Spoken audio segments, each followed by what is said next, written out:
మీ బట్టలకి సాఫ్టింగ్ ప్రొటెక్షన్ ఇచ్చే సరైన ప్రొడక్ట్ ఎలిమ్ ఫ్యాబ్రిక్ కండిషనర్.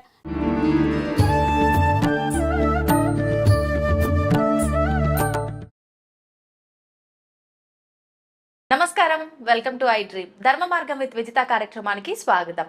ప్రస్తుతం మనతో పాటు ఉన్నారు 109 బాబా సంత్ సదానందగిరి స్వామీజీ. ఇప్పుడు వారితో మాట్లాడి మరిన్ని విషయాలు తెలుసుకుందాం. మనకున్న సందేహాలన్నింటినీ కూడా నివృత్తి చేసుకునే ప్రయత్నం చేద్దాం.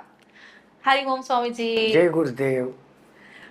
స్వామీజీ, హనుమంతుల వారి విషయానికి వస్తే చాలా ఎక్కువగా ప్రాధాన్యత ఇస్తూ ఉంటారు హనుమంతుల వారికి ప్రతి విషయంలో కూడా. అసలు మామూలుగా రామాయణం విషయం చూసుకుంటే గనక మనకు ముందు నుంచి హనుమంతుల వారు రామాయణంలో ఉన్నట్టుగా మనకు చెప్పబడలేదు. కిష్కింద కాండ నుంచి హనుమంతుల వారు ఉన్నట్టుగా మనకు పురాణాలు చెప్తూ ఉన్నాయి, శాస్త్రాలు చెప్తూ ఉన్నాయి. మరి ఎందుకు ముందు నుంచి లేని ఒక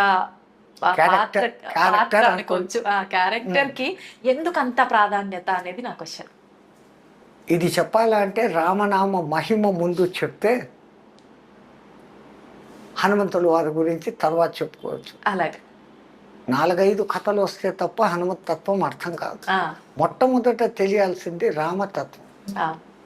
రామ అనే 2 అక్షరాలు ఎందుకు అంత ఫేమస్ అయింది? ఔంకారం లేని మంత్రము పనికిరాదు అంటారు. ఏ మంత్రానికైనా కానీ ఔంకారం ఉంటుంది, కానీ శ్రీరామచంద్రుడికి ఔంకారం అవసరం లేదు. జానకి రామ, సీతారామ అంటామే కానీ ఔం శ్రీరామ అని అనం. శ్రీరామ అంటాం, ఔం రామ అని ఎవరు అనం. ఎందుకంటే ఆ ఏకాక్షరంగా మారుస్తే రామ్ అన్నప్పుడే దాంట్లో ఔం నిగుడీకృతంగా ఉంది. అన్నిటికీ మించి వైష్ణవులందరికీ గొప్ప మంత్రం ఓం నమో నారాయణాయ అష్టాక్షరి మంత్రం. నారాయణాయలో నుంచి రా తీసేసి చదవండి, నా ఆయనాయ, ఆయనాలే లేవు అన్నటువంటి భ్రష్ట మంత్రం వస్తుంది. ఆ మంత్రం చచ్చిపోతుంది. అష్టాక్షరి గొప్ప మంత్రం. ఆ మంత్రంలో ఈ రా అనేది ప్రాణాక్షరం. ఓం నమో నారాయణాయ, నా ఆయనాయ, ఆయనాలే లేవు, విరుద్ధార్థం వచ్చేస్తుంది. ఆ అష్టాక్షరిలో రా ప్రాణాక్షరం, 2వ అక్షరం. దానికి ఉన్న ఆ ప్రాధాన్యత పోయింది ఒక్క అక్షరం తీసేయటం వల్ల. అష్టాక్షరి నాశనమే. అవును అవును. అట్లాగనే నమ శివాయ, నా మా 2వ అక్షరం నమ శివాయ. అట్లా పంచాక్షరి చదివిన పుణ్యము, ఇట్లా అష్టాక్షరి చదివిన పుణ్యము రావాలని వశిష్ఠ మహర్షి ఆలోచించి రామ అని పెట్టినాడు. అందుకే ఆ రాముడు ఎంత మనలో రమమైపోయినాడు అంటే ఆత్మారాముడు అని పిలుస్తాం. ఆత్మ గోవిందుడు అనం, ఆత్మ దుర్గా అనం, ఆత్మ వెంకటేశ్వరుడు అనం, ఆత్మ శివుడు అనం, ఆత్మ రాముడు అంటాం. ఆకలిగా ఉన్నవాడికి ఒకడికి అన్నం పెడితే తినేసి నా కడుపు చల్లగా చూసాను, నా ఆత్మారాముడు చల్లబరిచావయ్యా అంటాడే కానీ ఇంకోటి అన్నాడు. అంతగా మన జీవితాలలో మమైకమైంది. కారణం ఏంటంటే ఆ రామ అనే 2 అక్షరాలు విడిచిపెట్టి ఏకాక్షరంగా పలికిన రామ్ అని పలికిన అది అగ్ని బీజాక్షరం. మన షట్చక్రాలలో మణిపూరక చక్రము మన సెంటర్లో ఉంది. మూలాధారం, స్వాధిష్టానం, 3వది ఇది. అది అగ్నితత్వం. ఆ అగ్ని ఉండబట్టే మనం ఇట్లున్నాం. ఆ అగ్నిని కంట్రోల్ చేసేదానికి ఇడా పింగళ అనే సూర్యనాడులు, చంద్రనాడులు మన సమశీతోష్ణ స్థితిని పెడతా ఉంటే మనం ఉన్నాం. ఆ అగ్ని ఎక్కువైనా, టెంపరేచర్ ఎక్కువైతే జై శ్రీరామ్, ఆ అగ్ని తక్కువైనా, లో టెంపరేచర్ అయితే జై శ్రీరామ్. అంతే. ఇన్ని అర్థాలు పెట్టి ఆ రామమంత్రం పెడితే రోమములో దాన్ని నింపుకున్నవాడు హనుమంతుడు. ఈ రామ్ రామ్ అని చదువుతుంటే ఆయన బ్రెయిన్లోని 10,000 కోట్ల న్యూరాన్సే కాకుండా శరీరంలోని కణము రామనామాంకితం అయిపోయింది. అందుకని రాముడి కన్నా, రామ బాణం కన్నా రామనామం గొప్పదని నిరూపించిన మహానుభావుడు హనుమంతుడు. ఇంకా చెప్పాలా అంటే విష్ణుమూర్తికి తెలివి ఎక్కువ.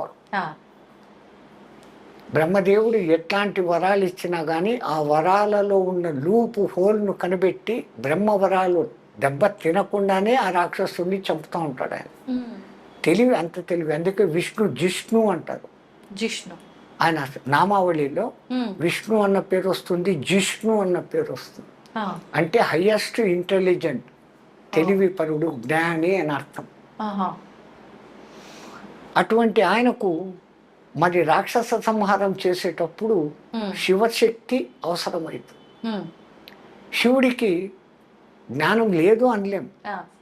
కానీ బలము అత్యంత గొప్ప బలం. ఉమ్. ఎక్కడ అతి శక్తివంతమైన రావణాసురుని లాంటి వాడిని చంపాలా అంటే ఉమ్. శివశక్తి తోడ్పడాలి. అంజనాదేవి హనుమంతుని తల్లి తపస్సు చేసింది శివుని గురించి. ఉమ్. శివుడు ప్రత్యక్షమయ్యాడు. అమ్మ నీకేం వరం కావాలో కోరుకోను, నీ అంశతో నాకు కొడుకు కావాలా, నీ తేజస్సుతో నాకు కొడుకు కావాలా అని. అంటే ఆయన అన్నాడు, నా తేజస్సును పార్వతీదేవే భరించలేక గంగానదిలో వదిలిపెట్టేస్తే ఉమ్. కొన్ని ఏండ్లు ప్రవాహంలో పోయి శరవణాలకు తగిలి 6 ముక్కలై చల్లబడితే ఆ. శరవణభవుడు అనే సుబ్రహ్మణ్యుడుగా వచ్చాడు. నా తేజస్సును పార్వతే భరించలేదు, మానవకాంత, అందున నువ్వు వానరకాంత, నువ్వు నా శక్తి ఎక్కడ భరిస్తావు, నేను ఇవ్వను ఈ వరం అంటాడు. ఇస్తే ఈ వరం, లేకుంటే పోను. ఆయన పైకి వెళ్ళిపోతాడు. ఉమ్. అక్కడ ఆలోచిస్తాడు, జగత్సర్వం దైవాధీనం, తద్దైవం మంత్రాధీనం, తద్మంత్రం సాధకాధీనం, ఉమ్. తస్మిన్ కారణేవా సాధక సర్వోత్కృష్ట. దేవుడి కన్నా సాధకుడు గొప్పోడు, రమ్మంటే వాడు రావాలి. మంత్రానికి కట్టుబడి జగత్తంతా ఆయన కంట్రోల్లో ఉంటే అవును. ఆయన ఎవరి కంట్రోల్లో ఉన్నాడంటే మంత్రం కంట్రోల్లో ఉంటాడు. ఆ మంత్రం ఎవరి కంట్రోల్లో ఉండంటే సాధన చేసేవాడి కంట్రోల్లో ఉంది. ఇప్పుడు ఎవడు గొప్ప తో ఆయన అక్కడ పోయి ఆలోచించి, మరి నేను వరం ఇచ్చి తీరాల, అవును. నా శక్తిని ఆమెకి ఇస్తా, భరిస్తుందో చస్తుందో నాకు సంబంధం లేదు అని అగ్నిదేవుణ్ణి రమ్మంటాడు. ఆయన వచ్చి, ఇప్పుడు నేను నాకు కొంచెం తేజస్సును నీ చేతికి ఇస్తాను, ఉమ్. తీసుకెళ్ళి అంజనాదేవికి ఇచ్చేయి అంటాడు. తీసుకుంటాడు ఆయన. కైలాసం దాటేంత వరకు అగ్నిదేవుడికి ఏం కాలే. ఆ. కైలాసం దాటి కాలు బయట పెట్టగానే ఆ. అగ్నిదేవుడే మండిపోను మొదలు పెట్టాడు ఆ శివ తేజస్సు. ఓ. మనిషికి ఆపద వస్తే బంధువుల దగ్గరికి పోడు, ఆ. స్నేహితుల దగ్గరికి పోతాడు. బంధువుల దగ్గరికి పోతే ఆ బంధువులు ఏమంటారు, ఇంకా అప్పుడు అంతా ఎగిరావు, ఇప్పుడు పోగొట్టుకొని మా దగ్గరికి వచ్చావా, కష్టం వస్తే మేమా అని ఎగతాళి చేస్తాడు. వాస్తవం. అదే స్నేహితుడైతే సాయమన్నా చేస్తాడు, స్వాంతన మాటలన్నా చెప్తాడు, కానీ గేలి చేయడు. ఉమ్. తో అగ్నిదేవునికి స్నేహితుడు గాలి. ఉమ్. వాయువు. ఎక్కడ వాళ్ళిద్దరు జంట పదం. ఆ. మంటలు ఎక్కడైనా మండినాయంటే గాలి వస్తే మంటలు ఇంకా ప్రేరేపిస్తాయి. అవును. అవును. ఆక్సిజన్, మంట మండాలా అంటే హైడ్రోజన్, దానికి పక్కన ఆక్సిజన్ ఉండాలి. హైడ్రోజన్ అగ్నిదేవుడు అయితే పక్కన ఉండేవాడు వాయుదేవుడు వీడు. తో ఆయన తలుచుకుంటాడు, ఏం నీ సమస్య అంటాడు. ఆ శివుడు నాకు ఈ డ్యూటీ పెట్టాడు, నేను అంజనా దగ్గరికి పోయేంత లోపల నేను భస్మం అయిపోతాను, నన్ను కాపాడు అంటాడు. ఆ తేజస్సు నా చేతికి అని హిమవత్ పర్వత సానువులలో బర్రు బర్రు బర్రు అని తిరుగుతాడు. ఆ హిమాలయాల శీతలానికి ఆ శివతత్వ తేజస్సు శక్తి ఉష్ణత తగ్గుతుంది. ఆ తగ్గినప్పుడు అంజనాదేవి ఎప్పుడు ఇస్తావు శివ అని కూర్చొని ఉంది. వాయుదేవుడు తెచ్చి ఇదమ్మా అని వేసాడు. ఎందుకని మనం వాయుపుత్రుడు అంటున్నాం. వెనకల కారణము ఆమె కోరిక శివుడు. శివుడు ఆ విధంగా హనుమంతుడుగా ఎందుకు పుట్టాల్సి వచ్చిందంటే దానికి ఇంకో కథ ఉంది. రామాయణంలో ఈ కథలు రావు. అవును. అవును. అన్ని పురాణాలు చదివితే తప్ప రామాయణం అర్థం కాదు.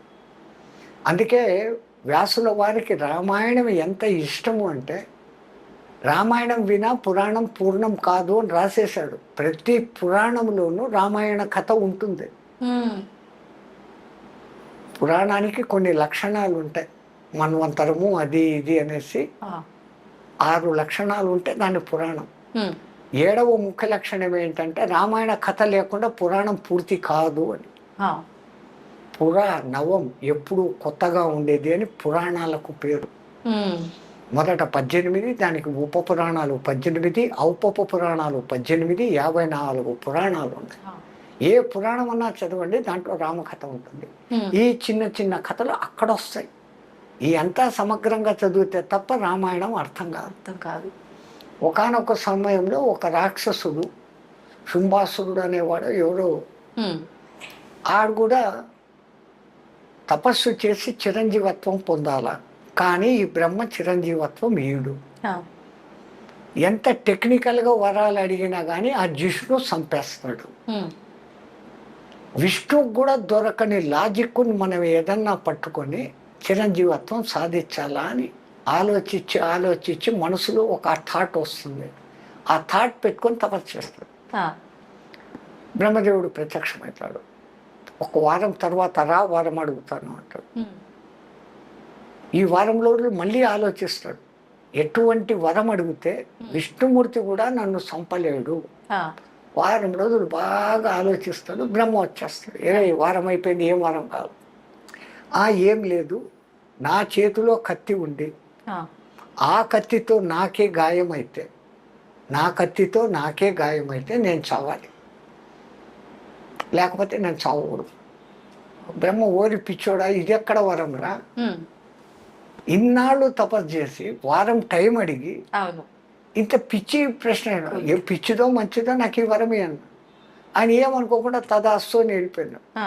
బ్రహ్మ అటు పోంగానే వీడు ఇంకా నా జీవితంలో నేను కత్తిని ముట్టనుగాక అని ధారగా వదిలినాడు. ధారగా వదిలితే ఇంకా మళ్ళీ తిరిగి తీసుకోవడం ఉండదు. ధార అనేది ధార పోయడం. మనం కూడా అంటాం నీదంతా నాకు ధార పోయని ఊరికే అంటాం. ధార పొయ్యాల. ధార అంటే నీటి ధార. అందుకే బలి చక్రవర్తి వామనుడు వచ్చినప్పుడు నీకేం కావాలా అడుగు అంటాడు. ఒక్క అడుగు అడగను, 3 అడుగులు అడుగుతాను అంటాడు. మీ తెలుగులో చమత్కారం ఇదే. అడుగు అడుగు అంటే అడుగులు అన్న అర్థం ఉంది. పూచో, హిందీలో మేము పూచో అంటాం. ఈ తెలుగులో ఈ అర్థం ఉంది. నీకేం కావాలో అడుగు అంటే ఒక్క అడుగు అడగను, 3 అడుగులు కోరికలు కోరుతాను అన్నాడు. అడుగు అడగడం అంటే కోరిక అంతే. చలో మాంగ్లే అన్నాడు. మరి ఇచ్చేటప్పుడు నాకు నేను అడిగింది నాకు ధార పోసి అన్నాడు. అంటే ఇంకా నేను మాట తప్పను, ఇంకా ఇస్తాను అని. ఆ ధార పోసేటప్పుడు శుక్రాచార్యుడు అడ్డం వస్తాడు. వచ్చినోడు విష్ణు నిన్ను నాశనం చేసేదానికి వచ్చినాడంటే అంతటి విష్ణు చెయ్యి కింద నా చెయ్యి పైన ఉంటే ఇంకేం కావాలా అనేసి ఆయన్ను కూడా కాదని చెప్పి ధారాపాతంగా నేను నీకు ఇస్తాను, నువ్వు అడిగిన 3 అడుగులు ఇస్తాను అంటాడు. అనగానే ఈయన ఒక్క అడుగుతో నీ రాజ్యం అంతా కావాలా అంటాడు. 2వ అడుగుతో నువ్వు సంపాదించుకున్న పుణ్యలోకాలు అన్నీ కావాలా అంటాడు. పైలోకాలు. అయిపోయింది. ఇంకా 3వ అడుగు ఇంకెక్కడ అడగాలి, నా తల మీద పెట్టు అంటే రసాతలానికి ఆయన్ను ఉచ్చస్థానానికి పంపుతాడు. నీచస్థానం కాదు. అతల వితల సుతల తలాతల రసాతల మహాతలాలు స్వర్గము కన్నా అద్భుతమైన వైభోగాలతో ఉంటాయి. అక్కడ బలిని పంపించేసి బలికి ద్వారపాలకుడుగా విష్ణుమూర్తి ఉంటాడు.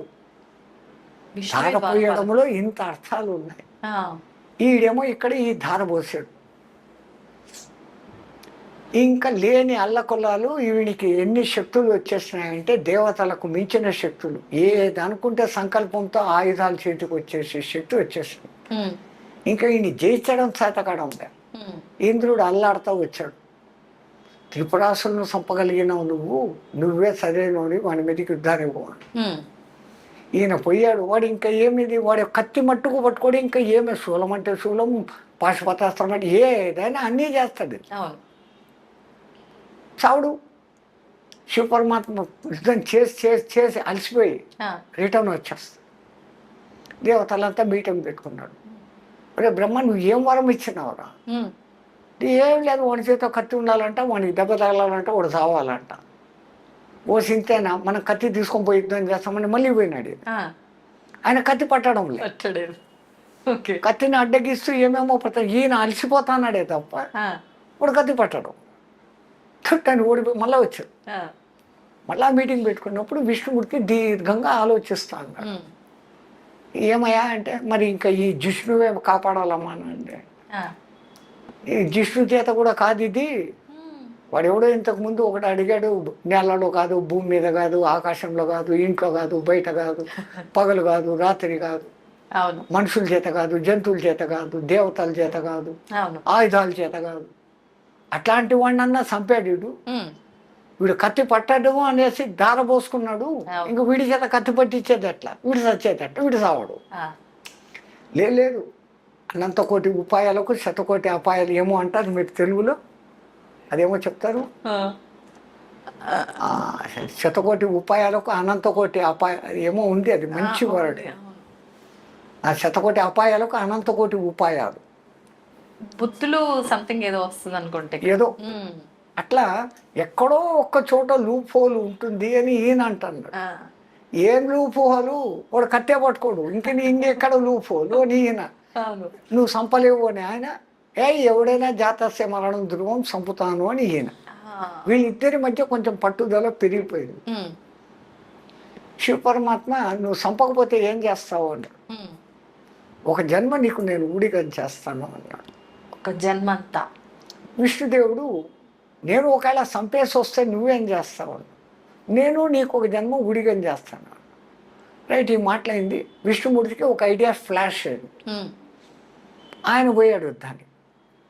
కొన్ని రోజులు కావలసి కల్లా ఆ ఆయుధాలతో ఈ ఆయుధాలతో ఉమ్, వాని రహస్యం తెలిసినా యుద్ధం చేసినాడు. ఆ, చేసి ఒరే అలసిపోయినా అన్నాడు. మధుకైటబులను చంపేటప్పుడు ఏ తెలివి వాడినాడో ఆ తెలివి వాడినాడు.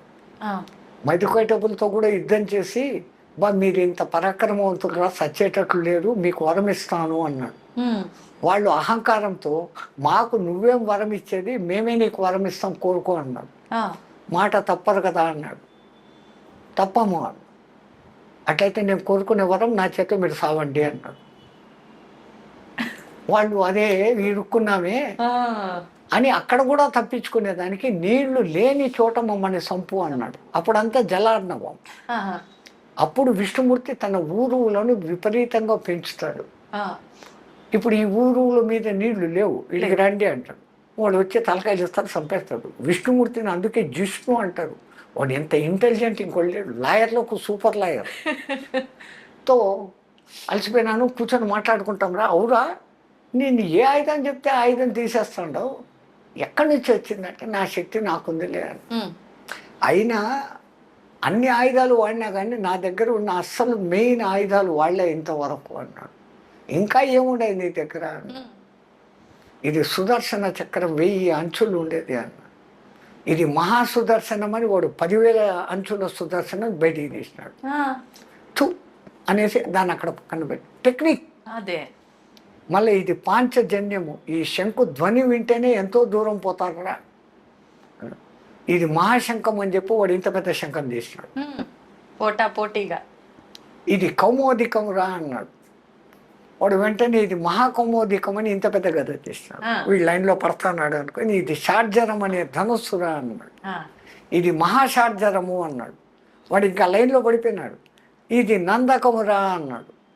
అనగానే చూడు ఇది మహానందకం అనేది కూడా పెద్ద కత్తి పట్టుకుంది. అయిపోయి. ఈ కత్తి ఇట్లా పట్టుకోగానే విష్ణుమూర్తి ఇక్కడ వచ్చి ఎగిరాడు. చిన్న ఘాటు పడింది. వాని చేతిలో కత్తి, వానికి చిన్న ఘాటు, చచ్చాడు. అందరూ విష్ణుమూర్తికి జై అంటే శివపరమాత్మ నవ్వుకుంటూ కూర్చోండి. వీళ్ళకు భవిష్యత్తు తెలుసు, ఇదంతా జరిగే నాటకం. అంతే. ఆ విష్ణుమూర్తి వచ్చి ఏమయ్యా నేను చంపాను, మరి ఏం చేస్తావు అని. నువ్వు రామావతారం ఎత్తు, నేను హనుమంతుడే వస్తాను అన్నాడు. ఓ, అంజన కోరుకోవడం, అక్కడ రావడం, ఇక్కడ ఇది ఆ యుద్ధము, ఎన్నిటి మూల కారణంగా ఆంజనేయ స్వామి మనకు వచ్చాడు. అందుకే పంచముఖ ఆంజనేయ స్వామిని చూపించేటప్పుడు విష్ణు శక్తులన్నీ దాంట్లో ఉంటాయి. 5 ముఖాల్లో ఏది మొదటిది, భూమిని పైకెత్తాలంటే ఎంత శక్తి కావాలా? వరాహ శక్తి, ఒక ముఖం ఆంజనేయుడు. రెండవది హిరణ్యకశిపుడు లాంటి రాక్షసుని చంపాలా అంటే నృసింహ శక్తి, రెండవ ముఖం. హయగ్రీవుడు లాంటి రాక్షసుని హయగ్రీవుడు లాగానే చంపాల కాబట్టి అక్కడ అమ్మవారి నాటకమే. ఆ హయగ్రీవుడు అనే రాక్షసుడు వాడు ఎట్లాంటి వరం అడిగినాడంటే కేవలం సేమ్ నాలాగా ఉండేవాడి చేతిలోనే నేను చదవాలి. వాడి తలకాయ గుర్రం ముఖం, హయగ్రీవుడు. హయం అంటే గుర్రం, గ్రీవం అంటే మేడ, హయగ్రీవం. మరి ఇంకో హయగ్రీవం ఏడుంది? అందరూ ఓడిపోయినారు. విష్ణుమూర్తి కూడా యుద్ధం చేసి అలసిపోయి బాణం కింద తల పెట్టుకొని అలసిపోయి పడుకున్నాడు. ఆయన పడుకున్నాడు, నిద్రపోతున్నాడు, యుద్ధం చేసి చంపుతాడు అంటే నిద్రపోతున్నాడు, నిద్ర లేపాల. ఆయన నిద్ర లేపితే కోపగించుకుంటాడేమో, అవును. తెలివిగా లేపుతామని బ్రహ్మదేవుని పిలిచి వాడిని ఎట్లా ఒకట్లా లేపు. ఆయన విల్లు పట్టుకుని ఉన్నాడు కదా, ఆ నారిని కట్ చేస్తే విల్లు ఇట్లా ఉంటుంది. నారి ఉన్నప్పుడు బెండ్ బలంగా ఉంటుంది, ఆ విల్లు తెంపేస్తే ఇట్లా ఉంటుంది కదా. ఆయనకు మెలకు వస్తుంది, మళ్ళీ యుద్ధం చేస్తాడు. బ్రహ్మదేవ ఆ విల్లును కొరికేయంట, నారిని కొరికేయంట. అంటే అంతవరకు బ్రహ్మ సృష్టించని ఉమ్రీ పురుగులు అనబడేటువంటి చెదలను పుట్టిస్తాడు. ఆ చెదలకు చెప్తాడు, పోయి నారిని కట్ చేయండి. ఆయన్ను కట్ చేస్తే మాకేం లాభము అని అయ్యి యజ్ఞంలో మీకు కూడా భాగం ఇస్తాము అన్నాడు. ఆ మాట విని అయిపోయినాయి. ఇప్పుడు కూడా సాంప్రదాయంగా యజ్ఞం జరిగిన తర్వాత, యజ్ఞం పూర్తయిన 2వ రోజు లోపల తవ్వితే కింద మీకు ఆ చెద పురుగులు కనపడతాయి. ఆ పరుగులు కనపడినాయి అంటే మీ యజ్ఞం సక్రమంగా చేసినట్టు. యజ్ఞం అంటే మామూలు విషయం కాదమ్మా. సుక్కు శృవాల శుద్ధి, భూశుద్ధి, వాస్తు శుద్ధి, ఇటుకల శుద్ధి, ఆ హోమద్రవ్యాల శుద్ధి, ఇన్ని చేస్తే యజ్ఞం. అది హోమము యజ్ఞము మధ్య తేడా ఏంటి స్వామి? పేర్లు అదే. యజ్ఞం అంటే పలానా పేరు మీదే ఈ యజ్ఞం చేస్తున్నానని సంకల్పించుకొని ఇన్ని రోజుల వరకు చేసేది యజ్ఞం. హోమం అంటే నిత్యాగ్ని హోమం. బ్రాహ్మణుల ఇంట్లో 3 అగ్నులు ఎప్పుడు పెట్టుకొని ఉంటారు కదా, గ్రాహపత్యము, ఆవహనీయము, అగ్ని అనేది 3 అగ్నులు ఉంటాయి. అది ఆ సిస్టమ్. ఓకే, ఇప్పుడు మళ్ళా సబ్జెక్ట్ మంది ఎక్కడికో డివియేట్ అవుతుంది. పురాణాల కథలు సామాన్యంగా ఉండవు. మనం పంచముఖ హనుమంతుడి అవతారం హయగ్రీవుడు అది కొట్టంగానే ఎంత జోరుగా ఈ నారి కొడుతుందంటే విష్ణుదేవుని తలకాయ ఎగిరిపోతుంది. ఎవరెవరే లేపుతామనుకుంటే తలకాయ పోయింది, ఎత్తుకండ్రా కనిపిస్తాము అనుకుంటారు, దొరకదు.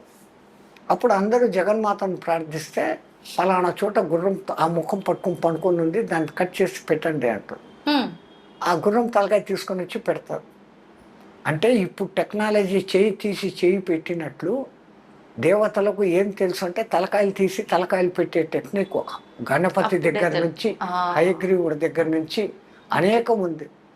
వేదాల్లో అనేక చోట ఈ అశ్విని దేవతలు అనే దేవతల వైద్యులు యుద్ధరంగంలో కాళ్ళు చేతులు తెగిపోయిన వాళ్ళకు ఇనుప కాళ్ళు ఇనుప చేతులు వేసినట్లుగా రాసి ఉన్నారు.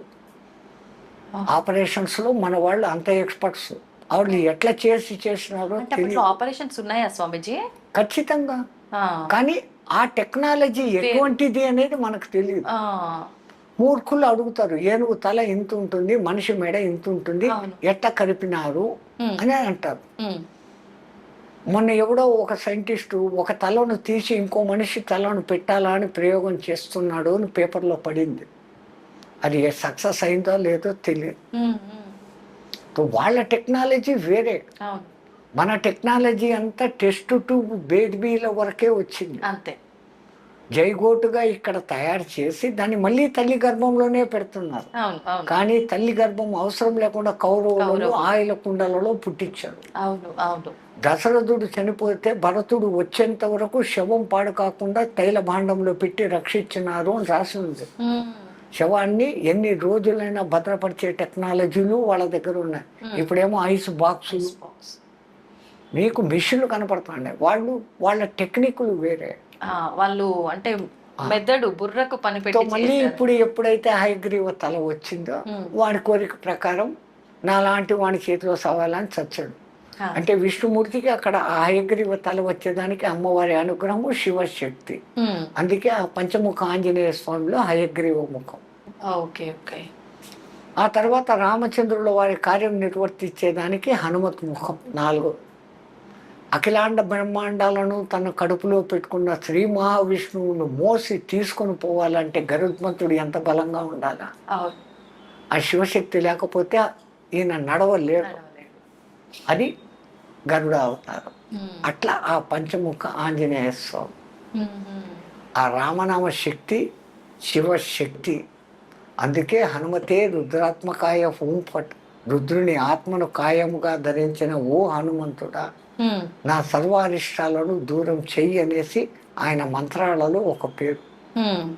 అట్లాగనే ఆయనకు సుందరుడు అనే అసలైన పేరు. అంజనాదేవి ఆయనకు పెట్టిన పేరు సుందరుడు. సుందరుడు. ఆయనకున్న అనేక పేర్లలో కృష్ణ అనే పేరు కూడా ఉంది. హనుమంతుల కృష్ణ అనేది 3, 4 మాత్రమే ఉంది, 5 మందికి మాత్రమే ఉంది. 5 కృష్ణులు ఉన్నారా? మహాభారత యుద్ధంలో భగవద్గీత జరిగినప్పుడు అవును. ఒకసారి ఒక డిబేట్లో ఎక్కడో నాకు గీత అంత తెలుసు, నాకే గీత ఇంత తెలుసు, అది ఇది అనేసి ఆ ఇంగ్లీష్లో చదివిన వాళ్ళు అంటారు. గీతను బాగా అబ్జర్వ్ చేస్తున్నారు. ఆ భారతం అంతా చదివానంటే భారతం మొత్తం చదివాను, నన్ను గీత మొత్తం చదివాను. మళ్ళీ అట్లయితే భగవద్గీతలో ఎంతమంది కృష్ణులు ఉన్నారు, నువ్వెక్కడ పిచ్చోడివయ్యా, చెప్పిన కృష్ణుడు ఒకడే కదా. మళ్ళీ విన్న అర్జునుడు కూడా కృష్ణుడే. అర్జున పల్గొన పాడత కిరీటి బీభత్సుడు విజయ కృష్ణ సవ్యచాచి ధనుంజయ అని ఆయనకు కూడా 10 పేర్లు. సర్వ ఉత్కృష్ట ఆకృష్ట రూపం ఇది కృష్ణం. క్రూ క్రూ క్రూ అన్నప్పుడే ఇది వస్తుంది, క్రీ క్రీ అన్నప్పుడు రాదు. సర్వ ఉత్కృష్ట ఆకృష్ట రూపం కృష్ణం. కృష్ణం. అర్జునుడు కూడా అంత సుందరుడు కాబట్టి ఒక్క ద్రౌపదమ్మను కాకుండా ఎంతో మందిని, విద్యుల్లేఖమాలిని, ప్రమీలను, సుభద్రను, ఇంతమంది. కృష్ణుడి తర్వాత ఎక్కువ భార్యలు ఉండేవాడు ఈయనే. ఎందుకంటే ఆ ఆకృష్ట రూపం అంటే ఇప్పుడు చెప్పే కృష్ణుడు ఒకడు, వినే కృష్ణుడు ఒకడు, ఇంకా ఇంకో కృష్ణుడు జెండాపై కపిరాజు హనుమంతుడు. ఆయనకు కూడా కృష్ణ అనే పేరు. 3. 4వ వాడు అసలు ఈ కురుక్షేత్ర సంపాదన యుద్ధం రావడానికి మూల కారణం ద్రౌపది. ద్రుపదరాజు కూతురు కాబట్టి ద్రౌపది, పాంచాల దేశపు రాకుమారి కాబట్టి పాంచాలి. కానీ యజ్ఞ సంభవ యజ్ఞ వేదికలో నుంచి బయటకు వచ్చినప్పుడు అగ్నిదేవుడు ఆమెకు పెట్టిన పేరు ఈమె కృష్ణ అన్నాడు. అది 4. ఇంకొకరు 5వవాడు రాసిన వ్యాసుడు. వ్యాసుడు అసలు పేరు కాదు, కృష్ణ ద్వైపాయనుడు. పరాశరుడు సత్యవతినితో పోయి ఇది మంచి ముహూర్తము, ఈ సమయంలో ఈ గర్భధానం చేస్తే పుట్టాల్సిన వాడు పుడతాడు అని కనుక్కొని పరాశర మహర్షి అంటే, అయ్యా నేను కన్యను, ఇది పగలు, ఆ పక్క ఈ పక్క వాళ్ళు చూస్తా అన్నారు అంటే ఆయన అప్పటికప్పుడు తన తపోశక్తితో చీకటిని పుట్టిస్తాడు. కృష్ణ ద్వైపాయనం, 2 ఒడ్డుల మధ్య పుట్టినవాడు కృష్ణ ద్వైపాయనుడు. ఆయన పూనుకొని వేదాలను, ఏకంగా ఉన్న వేదాన్ని 4గా వ్యాసము విభజించాడు, వ్యాప్తం చేశాడు. కాబట్టి వ్యాసుడు వ్యాసుడు వ్యాసుడు అంటాం. అసలు పేరు కృష్ణ ద్వైపాయ. 5 మంది కృష్ణుడు. మనం రామాయణం నుంచి భారతానికి వచ్చాము. ఇప్పుడు హనుమంతుల వారు గురించి మాట్లాడుతున్నాం కాబట్టి స్వామీజీ, హనుమంతుల వారి జననం కూడా 2 సార్లు జరిగిందా? ఒకసారి మూర్చిల్లి పడిపోవటము ఏదో జరిగింది అని చెప్పి, మళ్ళీ అప్పుడు ఆయన మూర్చిల్లితే బయటకు వస్తే 2వ జననం కాదు. జరిగింది ఏంటంటే, సూర్యుని పండు అనుకుని పైకి ఎగిరినప్పుడు ఇంద్రుడు వజ్రాయుధం వేశాడు. వజ్రాయుధం దెబ్బకు ఎవరైనా సస్తారు. కానీ ఇంద్రుడు వజ్రాయుధం వేయడంలో ఎందుకు కారణం అంటే, ఈయన కారణ జన్ముడు. ఈయన హనుమలు బాగుంటే వేదాన్ని బాగా పలకగలడు. భవిష్యత్తులో ఈయుడు సూర్యుని దగ్గర విద్య నేర్చుకోవాలి. వేద మంత్రాలు చదవాలంటే హనుమలు బాగుండాల. హనుమలు అంటే దవడలు. ఈ దవడలు బాగుండాలంటే దానికి ఆ పలుకు రావాల. ఆ పలుకు వచ్చేదానికి ఆ దవడలు బలిష్టమయ్యేదానికి కొట్టాడు ఆయన. దానికి ఆయన మూర్ఛిల్లి కింద పడిపోయాడు. ఒక విధంగా అందరూ చచ్చిపోయినారు అనుకున్నాడు. గాలిదేవుడు కొంచెం బాధపడ్డాడు. నా మూలంగా వచ్చిన శివశక్తి ఇట్ట పడిపోయింది, నేను వీచను అంటే, గాలి ఒక్క క్షణం వీచకపోతే జై శ్రీరాం అంతే. అప్పుడు ఒక్కొక్క దేవత ఒక్కొక్క వరం ఇస్తూ, వీడిని నా బ్రహ్మాస్త్రం కూడా ఏమి చేయదు అని బ్రహ్మ, నా మారుణాస్త్రం ఏం చేయదని ఆయన, నా యమపాశం పనిచేయదని ఈయన, ఇట్లాంటి వరాలన్నీ ఇస్తున్నారు. ఆ గాయం మూలంగా దవడలు ఉబ్బడంతో ఆయన ముఖము కొంచెం ఇదే. 2వది వానరులు అంటే కోతులు కావు, ఉమ్. వాళ్ళమున్న నరులు, అంటే తోక ఉన్న నరులు. ఆ, 32 వెనుపూసలు 33 వెనుపూసలు ఉన్న మనమే ఈ యోగంతో కుండలిని యోగంతో జ్ఞానులం అవుతా ఉంటే వాళ్లకు తోకలో 32 ఇంకా ఎక్స్ట్రా ఉండేటివి. 64 చతుషష్ఠి, ఉమ్, 66 ఆ వెన్నుపూసలతో వాళ్ళు ఎంత శక్తిమంతులుగా ఉంటారు. అది ఒక జాతి ఒక కాలంలో ఉండేది, రామాయణ కాలం. ఉమ్, ఆ జాతి అంతరించింది. ఉమ్. కోతులు అని మనం అనుకుంటాం. అనుకుంటా. అవును. మరి కోతి కోతుల కోతి నుంచి వచ్చి చేష్టలు ఉంటే అంటాం. హనుమంతుడు ఆ రాజ్యం ఏంటే ఇప్పుడు అన్ని కోతులు ఉన్నాయి, ఇన్ని రకాల కోతులు ఉన్నాయి, ఒకటి ఇంతవరకు మారలేదు. అవును. ఆ కోతుల నుంచి మనిషి వచ్చినాడు అంటున్నారు. ఆ, మరి కోతులుగానే ఉండాయి. అవును. అవన్నీ మారి మనుషులుగా అవ్వాలిగా మరి, నిజంగానే మీరు అన్నట్టు. పోనీ ఇంత కాలంలో ఏ చింపాంజీను ఆ, ఏ గొరిల్లాను కొద్దిగా మార్పులు అయ్యి మనిషిలాగా కావడం లేదే. లేదు.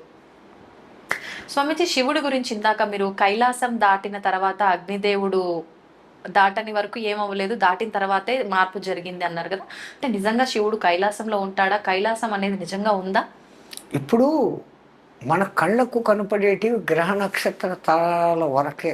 ఉమ్, స్వర్గలోకము, ఇంద్రలోకము, వరుణలోకము, వాయులోకము, ఇవన్నీ లోకాలు ఉన్నాయి. ఆ, ఒక్కొక్క దేవతకు ఒక్కొక్క లోకము. యక్షలోకము, కిన్నరలోకము, కింపురుషలోకము, సిద్ధలోకము, సాధ్యలోకము, చానూరలోకము, ఇన్ని రకాల లోకాలు ఉన్నాయి. ఉమ్, అవి ఏంటి అంటే ఒక మానవుడు మామూలు స్థాయి నుంచి సాధన బాగా చేస్తే మానవ గంధర్వ పొజిషన్లోకి వస్తాడు. అంటే మంచి సంగీతకారులు, మీ ఆంధ్రాలో ఘంటసాల, మా హిందీలో మొహమ్మద్ రఫీ, మన్నాడే, ఇట్లాంటి వాళ్ళు మానవ గంధర్వులు. ఇంకా ఉత్కృష్ట స్థానానికి పోతే గంధర్వులు అనే గంధర్వలోకంలోకి చేరుతారు. ఇంకా శక్తులు సంపాదించుకుంటే యక్షలోకానికి పోతారు. కిన్నెర, కింపురుష లోకాలు, సిద్ధ, సాధ్య, చాణూర గణాలు అనే లోకాలు. అంటే ఈ మానవులలో సాధనా శక్తి పెరిగే కొద్దీ వచ్చే లోకాలు. ఇవన్నీ అయిపోతే ఇంకా పూర్ణత పోస్తే దేవతలు, ఏది అడిగినా ఇచ్చేదానికి సిద్ధంగా ఉండేవాళ్ళు అనబడే దేవతలు. కానీ వీళ్ళందరికీ కూడా ఆయు ప్రమాణాలు ఉన్నాయి. నిరంతరము ఉండేది ఆ పరబ్రహ్మం ఒకటి తప్ప ఇవన్నీ మారిపోతానే ఉంటాయి. అంతటి వాడు కాబట్టి హనుమంతుల వారు సంజీవని పర్వతాన్ని తీసుకొని వచ్చి లక్ష్మణుని బతికిచ్చారు. సీతమ్మ ఉంది అన్న శుభవార్త చెప్పి రాముడిని బతికిచ్చారు. అవును. ఇంతటి గొప్పది ఉన్నా ఆయన దగ్గర వినయత ఉంది. రామ పట్టాభిషేకం జరిగినప్పుడు జాంబవంతుడు అంటాడు, ఈరోజు ఈ నయనానందకరమైన దృశ్యం చూస్తున్నామంటే హనుమాన్ నువ్వే కారణం. శతయోజన విస్తీర్ణ సాగరాన్ని దాటావు, వచ్చేసావు, ఇచ్చేసావు అంటే అబ్బే నా గొప్పతనం ఏం లేదండి. మరి నువ్వు లేదంటావు, ఎట్లా దాటావు నువ్వు 1000 యోజనలు అంటే? రాములు వారు ఉంగరం ఇచ్చారు కదా, ఆ శక్తితో పోయినాను. మళ్ళీ రిటర్న్ ఎట్లా వచ్చినావు రా? అమ్మవారు చూడమని ఇచ్చినారు కదా, ఆ శక్తితో వచ్చినారు. నాది ఏమీ లేదు. మనమైతే ఎంత అహంకరిస్తాము. ఇంత ఉంటే అంత చేసి రాముడి దగ్గరికి రాగానే నేను ఎగిరి ఆడిపోయినా, లంకిని అడ్డం వచ్చింది, దారిలో మైనాకుడు అడ్డం వచ్చినాడు, డామ్ డూమ్ ఇన్ని కథలు చెప్తాను. లంక అంతా కాల్చేసిన, రావణుడి కొడుకు అక్షకుమారుని చంపిన, ఇన్ని చెప్తాడు. ఆయన రాగానే రాముడు అక్కడ కనపడంగానే కనుగొంటిని జానకి మాత అశోక వనంబున్నాను, ఆయనకు ఆ శుభవార్త చేర్చాల అంతే. ఆ సీతను చూసావారా, ఎట్లా చూసావు, ఎట్లా పోయినావు నువ్వు అంటే, అదా పోతా ఉంటే మైనాకుడు అడ్డు వచ్చింది. అందుకే రామాయణం అంతా 24,000 చిన్నదైతే సుందరకాండ అనేది అంత ప్రాశస్తమైనది. మా ఉత్తర భారతదేశంలోని తులసీదాసు ఆ మహానుభావుని రామచరిత మానసం అని రాసే దాంట్లో ఈ హనుమాన్ చాలీసా రాశాడు. ఎంత ప్రసిద్ధమైపోయిందంటే అంత ప్రసిద్ధమైపోయింది. అంతటి వినయ గుణ సంపన్నుడు. ఆయన సుందరకాండ మరి ఎందుకు ఏం చేసినా సుందరకాండ పారాయణం చెంది తప్పులు పోతాయంటే, సుందరకాండలో ఉన్న అంతర్గత రహస్యాన్ని మనం తెలుసుకోవాలి. బాహ్యానికి సుందరకాండ చిన్నది. హనుమంతుల వారు ఈ దిక్కు నుంచి ఎగిరారు, ఆ దిక్కు పోయారు. సీతను చూశారు, లంకలు కలిసి వెనక్కి వచ్చారు, అయిపోయింది. అవును. తర్వాత యుద్ధకాండ. ఆ. మరి ఎందుకు అంత ప్రాశస్తం అంటే ఒక సాధకుడు, ఉమ్. ఒక మానవుడు, ఇవి అన్ని కథలు అక్కడ ఉన్నాయి. ఉమ్. సీత అనబడే జీవుడు మరీచుడు అనే మాయలో పడతాయి. ఆ పేరే మరీచిక. మరీచిక అంటే ఎండమావి. సంస్కృతంలో మరీచిక అంటే ఎండమావి. ఉమ్. ఎండమావి ఏముంటుంది? ఉమ్. ఆ ఎడారుల్లో నీళ్లు ఉన్నట్లు కనపడుతుంది. ఉమ్. నీళ్లు ఉండవుగా. అవును, ఉండవు. చూడండి రామాయణంలో ఆ పేర్లు ఎంత భద్రంగా పెట్టినారో. ఉమ్. మరీచిక అనే మారీచుడు మాయలో సీత అనే జీవుడు పడితే ఉమ్. రాముడు అనే దేవుడికి దూరం అయిపోతాడు. ఆ. మరి దూరమైన జీవుణ్ణి మళ్ళీ రాముడితో కలపాలంటే ఒక ఉత్తమ గురువు ఉండాలి. ఆ. ఉత్తమ గురువుగా ఉండాలంటే ఉత్తమ గురువు లక్షణాలు ఉండాలి. ఉమ్. హనుమంతుడు ఈ పక్క నుంచి ఆ పక్కకు ఎగిరేటప్పుడు ముందు అడ్డం వచ్చినోడు మైనాకుడు. మైనాకుడు. ఆయన వచ్చి మీ తండ్రి రక్షించబట్టి నా రెక్కలు మిగిలి ఉన్నాయి, ఉమ్. లేకుంటే ఆ ఇంద్రుడు మొత్తం అందరి మా కులమ్మ వాళ్ళందరి రెక్కలు పగలగొట్టేశాడు. అవును. అదే రెండవది, ఉమ్. రఘువంశంలో పూర్వీకుడైనటువంటి సగరుని పేరు మీద సాగరం అని వచ్చి ఈ లోపల నేను ఉన్నాను, ఆ. రామకార్యం మీద పోతాండవు, నా ఆతిథ్యం తీసుకుని పోయి పండ్లు తిని పో అంటాడు. ఆ. నేను రామకార్యం మీద రామ బాణంలాగా పోతా ఉన్నాను, నీ ఆతిథ్యానికి థ్యాంక్స్ అన్నాడే కానీ ఉమ్. మనలాగా సాధకులకు ముందు ఆటంకము తిండి. అవును. తిండి మీద నియంత్రణ సాధించాలి ఒక సాధకుడు అనే దానికి అర్థం. ఉమ్. రెండవది, ఇంకా ముందుకు పోతూ ఉంటే తాను ఉన్నత ప్రయాణం చేస్తా అంటే లౌకికాలు మనిషిని ఎప్పుడో ఒకసారి కిందికి లాగుతూ ఉంటాయి. లాగుతాయి. అదే ఆమె సిమిక ఉమ్. ఛాయాగ్రాహి రాక్షసి అని అంటారు. ఓకే. అంటే మనము ఉన్నత పదంలో పోయేటప్పుడు ఇంకా కొంచెం లౌకికాలు లాగుతూ ఉంటాయి. ఉమ్. ఆ లౌకికాలను కూడా ధ్వంసం చేస్తే తప్ప నువ్వు ముందుకు పోలేవు అనే దానికి ఉమ్. ఆ సింహాన్ని చంపాడు. ఆడదేం చూడలే, అవును. సింహికని చంపేశాడు. ఆ. మళ్ళా దాటుకొని ముందుకు పోతే లంకిని అవుతుంది, సురస వస్తుంది. ఉమ్. అంటే అక్కడ మన బుద్ధిని ఎప్పుడు ఎక్కడ వాడాలి, how to do, what to do, when to do తెలుసుకొని ఉండాలి. ఉమ్. ఆమె నాకు బ్రహ్మదేవుడు వరం ఇచ్చినాడు, ఎవరు ఇక్కడ పోయినా కానీ నాలో మునిగిపోవాలా అని చెప్పింది. ఉమ్. ఆయన ఇంత అయినాడు, ఆమె ఇంత అయింది. అవును. అక్కడ సడన్గా ఇంత అయిపోయి నోట్లోకి పోయి అమ్మ నువ్వు అన్నట్టుగా నీలో పడి వచ్చాను. ఆ. అంటే ఎక్కడ తెలివి ఉపయోగించాలో, ఎక్కడ బలం ఉపయోగించాలో అక్కడ గురువుకు ఉండాల్సిన లక్షణం. ఉమ్. అది కూడా అయినాక లంకలోకి దిగినాడు. దిగిన వెంటనే లోపలికి పోలే, ఆ. టైం సెన్స్ ఎప్పుడు ప్రవేశించాల. ఉమ్. అందుకని లంకిని వచ్చేంత వరకు ఉండి లంకిని మతం అణచి ఉమ్. ఆ తర్వాత లోపలికి పోయినాడు. ఉమ్. ఇక్కడ విచిత్రం వాల్మీకి రాశాడు, ఆ. ఆయన పిల్లి అంత ఆకారం దాల్చిపోయినాడంట. పిల్లి అంత. మార్జాల మాత్రే రూపేణ అంటాడు. ఆ. పిల్లి అంత అయ్యి, పిల్లి కన్నా ఇంకా చిన్నది ఎలక, అవును. దానికన్నా దోమ, ఈగ, చీమ, ఈ రూపాలు కాకుండా పిల్లిగా ఎందుకు పోయినాడు? ఆ. ఎందుకని? మనకు మర్కట కిషోర న్యాయము, మార్జాల కిషోర న్యాయము అని ఉంటుంది. ఆ. కోతి పిల్లను ఇట్లా అంటుంది, అవును. ఆ పిల్ల అంటుకుంటుంది. ఈ కోతి ఏమో చెట్టు కొమ్మల మీద నుంచి గోడల మీద నుంచి గోడలకు ఎగురుతూ ఉంటుంది. బిడ్డ ఉందా లేదా చూసుకో, పట్టించుకో, నువ్వు పట్టుకో, నాకు సంబంధం లేదు అంటుంది. ఉమ్.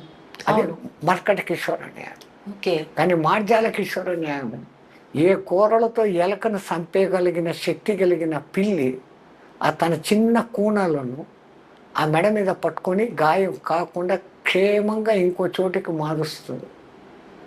అవును స్వామి. సో అక్కడ ఆ బిడ్డ నేను ఫుల్ సేఫ్, నాదేం లేదు, అంతా నీదే అనే సమర్పణ భావం ఉంది. ఉమ్. రామా నేను నీ సేవకుణ్ణి అన్నటువంటి సమయస్ఫూర్తిని చూపించేదానికి వాల్మీకి ఉమ్. ఆ వర్డ్ వాడినాడు. పాపా. అంటే ఇప్పుడు ఈయన పూర్ణుడు అయినాడు. అవును. ఒకటి ఆకలిని జయించాడు, ఉమ్. రెండవది లౌకికాలను జయించాడు, వదిలేశాడు. ఆ. తెలివి ఎప్పుడు ఎక్కడెత్త వాడాలనో వాడగలుగుతా ఉన్నాడు, అవును. అవును. ఏ సమయానికి ఏం పని చేయాలనే సమయ సెన్స్లో ఉన్నాడు. ఉమ్. ఇంత అద్భుత గుణాలు కలిగి ఉన్నా కానీ పైవానికి శరణాగతిగా ఉన్నాడు. ఇంత మానవులు. ఉండబట్టి గురువు తత్వాన్ని పొంది అవును. అంతవరకు భ్రమలో ఉన్న సీత దగ్గర అనబడే జీవుని దగ్గరికి వెళ్ళి ఓరి జీవుడా ఆ మాయలో నుంచి బయటికి రా, రాముడు ఉన్నాడు, నిన్ను నేను కలుపుతాను అని స్వాంతని ఇచ్చినాడు. అందుకే అంటాడు సీతమ్మ వచ్చే నా ఈపు మీదకి పైకి అని. ఆమె నేను పరపురుషుని తట్టను అంటున్నాను. దానికి ముందు రావణాసురుడు నిన్ను జుట్టు తొడ పట్టుకొని తీసుకుపోయినా అప్పుడు నేను భయం విహ్వాలను, నాకేం జరుగుతుందో నాకు తెలియదు. ఇప్పుడు తెలిసి నీ మీద ఎక్కను. ఒకవేళ ఎక్కినాను తీసుకుని పోయేటప్పుడు మళ్ళీ ఈ రాక్షసుల మధ్యలో వస్తాయి, నన్ను రక్షిస్తావా వాళ్ళతో యుద్ధం చేస్తావా, ఇవన్నీ అడగడాలు. అవును అవును. నిజానికి ఆమె వాడిని పుత్రునిగా అనుకుంది. ఈయన పిచ్చి పని చేసి లంకనంతా కాల్చేసి ఇంత చేసి సీతను కనిపెట్టి లంకంతా కాల్చేసిన సీత కూడా చచ్చిపోయింది. ఆమె సీత ఉన్న చోట అగ్ని ఏం చేస్తుంది? సీతే స్వయం అగ్ని, సీత మండదు. అందుకని ఆమె అక్కడ ఉన్నాక ఇంత చేసినావు నీకు చిరంజీవత్వం వచ్చు కాక అష్టసిద్ధి నవనిధికే దాత ఐసవర దీన జానకి మాత. జానకి మాత ఆయనకు అష్టసిద్ధులను కలిగింపజేస్తుంది. సుందరకాండలో ఇంతటి పరమాద్భుత రహస్యం బట్టి రాముడి కన్నా రామశక్తి గొప్పది అని ఆ హనుమంతుడు నిరూపించిన కారణం చేత ప్రతి రామాలయంలోనూ పూజలు అందుకుంటాడు. అవును, ఆయనకు అంటూ విశేషమైన ఆలయాలు ఉంటాయి. ప్రతి ప్రథమంగా రామ దర్శనం కాదు చేసుకోవాల్సింది. హనుమాన్ గడి అన్నటువంటి ఆ కొండ మీద ఉన్న హనుమంతుడిని ముందు దర్శనం చేసుకోవాలి. అయోధ్య వెళ్తే, తిరుపతి వెళితే ఎట్లాగైతే మీరు వరాహస్వామి దర్శనం చేసుకునే పోతారు, అయోధ్యకు పోతే ఇప్పుడు బాలరాముని కన్నా ముందు పోయి చూడాల్సింది ఆయన. ఆ హనుమంతుడిని చూసి ఆయన అనుగ్రహంతో అయ్యా రాములు వారి దగ్గరికి పోతానని పోవాలి. నాకు తెలిసిన రామాయణ విశేషాలు